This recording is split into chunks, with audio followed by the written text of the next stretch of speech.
Hey everyone, welcome back to my channel. In this video, I will show you how to disable startup programs in Windows 11 quickly and safely. So let's get started.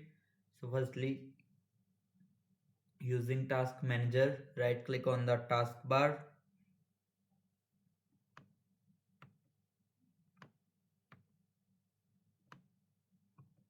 right click on the taskbar. Here you will see Task Manager, click on it,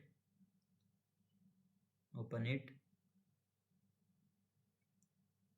Now go to Startup Apps.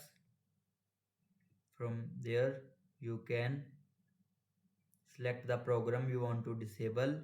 Like I am choosing Command Play, then click on disable.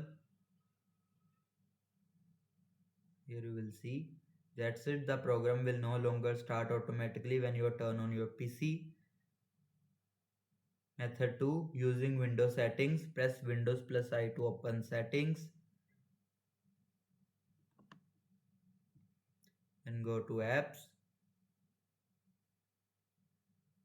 select on startup.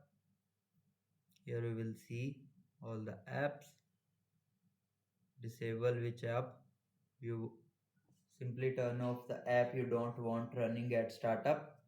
Like I am using Pilot. Very simple and beginner friendly. That's it, how you disable startup program in Windows 11. If this video helped you, don't forget to like, comment, subscribe for more helpful tech tutorials. Thanks for watching.